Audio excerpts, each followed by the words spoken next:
Jamen, tak for ordet. Jeg vil kauserere lidt over individ og samfund. Jeg starter med en lille anekdote. Nu skal jeg se, at papirerne ikke flyver helt sammen her. Ja. Klassen er clear, og musikken spiller. Stemningen i rummet er høj, og rammerne er sat. Hvis jeg bænker omkring bordet, og efter en omhyggeligt tilrettelagt plan, har verden eller værtinden placeret alle med borddamer og bordherrer, som man ikke har mødt før. Så scenen er sat, og alle bidrager så godt de kan til at få snakken til at glide. Og så sker det. Rundt omkring bordene hører man sætningen, og hvad laver du så?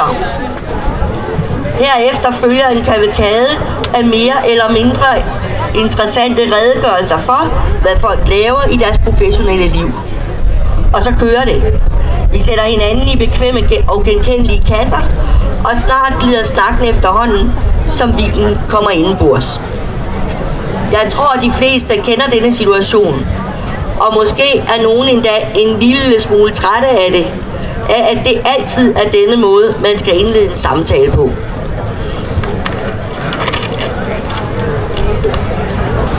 Jeg er særlig træt af det. Ikke fordi jeg synes, det er uinteressant, men mere fordi disse situationer nogle gange tydeliggør, at der åbenbart er forskel på folk. Det er derfor ikke usædvanligt, at følgende scene udspiller sig. Min sidemand eller kvinde får det sædvanlige spørgsmål, men når det bliver min tur, så spørges der ikke, hvad laver du så? Men derimod, hvad får du så tiden til at gå med? Årsagen er, som I måske kan gætte, at jeg sidder i en lidt anderledes stol end de andre. Jeg har nemlig 4 hjul under, og så har jeg endda også en hjælper med, som I kan se her, der holder mine papirer, som er mine arme og ben. Og pludselig er der meget større interesse for det job, som min hjælper udfører, end hvad det er, jeg så laver. Hvilket vel egentlig i den sammenhæng er lidt uinteressant, synes jeg jo. Hvis åbningen var en samtale med mig.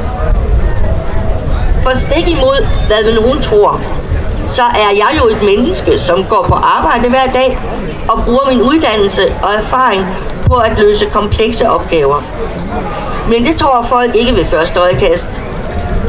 Der er ikke nogen, der agerer på denne måde af onde hensigter, men det er ganske enkelt et udtryk for, at mange er helt uvante i forhold til mennesker, som har en funktionsnedsættelse.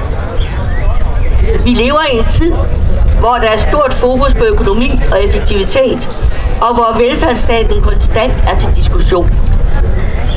Og her bliver mennesker med handicap igen og igen omtalt som en gruppe, der forventes at bidrage, og som skal understøttes i at komme væk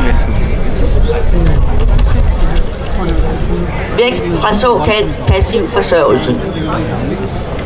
Og når debatten raser, så bliver budskaberne tit meget sort-hvide. Man sammenligner æbler, pærer og bananer, og man glemmer desværre fuldstændig de mennesker, som gemmer sig bag tallene. Men bag et hvert tal gemmer der sig et menneske, som både kan og vil leve et liv på lige fod med andre. Og beretningen om, hvordan mødet med sådan nogen som os kan blive meget akavet, viser, at der er lang vej til et samfund, hvor mennesker med handicap er fuldt ligestillet, og fordommene er endegyldigt nedbrudte. Mit budskab er, at vi skal se mennesker som de unikke individer, de er, og stoppe med at putte mennesker i kasser. Og ved at møde det enkelte menneske og interessere sig for netop det menneske, skal vi løse udfordringen og sikre, at vi ikke udelukker nogen. Og det er alle, der skal være en del af denne løsning. Uanset om man er en myndighed, arbejdsgiver, kollega, ven, eller måske borddamer og bordherrer, så har vi alle et medansvar, hvis vi vil løse de udfordringer, vi har i samfundet. Igennem en årrække har vi oplevet, at reformer og besparelser river gulvtæppet væk under mange mennesker. Jeg tror, man vil fortsætte med at arbejde for inklusion af mennesker med eksempelvis handicap. Og visionen er god, men den vil desværre falde til jorden, hvis vi tror, at løsningen kommer af sig selv, og ved at politikere og embedsfolk sender reformer ud i verden, som er formuleret langt fra den virkelighed, som vi lever i. Jeg foreslår, at vi begynder med os selv.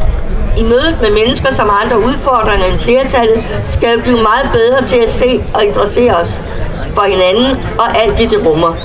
Det gælder hver dag, hver eneste dag, i skolen, uddannelserne, på arbejdspladsen, i fritidslivet, og jeg ved festen, som jeg indledningsvis nævnte. Det er ikke det nemmeste i verden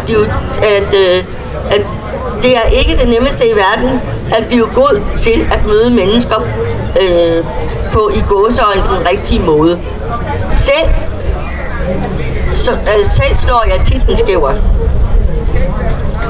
Men jeg vil opfordre til, at vi alle sammen prøver, for hvis vi møder vores medmennesker med ligeværdighed, respekt og naturlig nysgerrighed, og hvis politikerne forstår, at en investering i mennesker betaler sig, så tror jeg faktisk på, at nogle af vores store, flotte visioner kan blive til noget.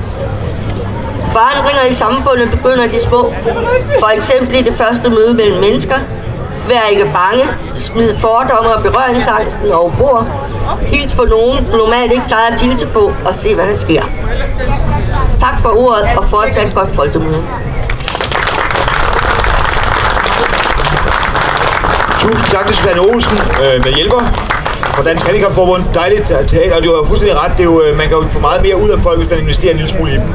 Og det er jo meget nemt at sige, hvor skal pengene komme fra, men man tænker ikke på, hvilke penge der kommer ud af, hvis man bruger lidt flere penge på at helbrede folk med fysiske og psykiske handicap. Og det synes jeg var dejligt at få sat ord på.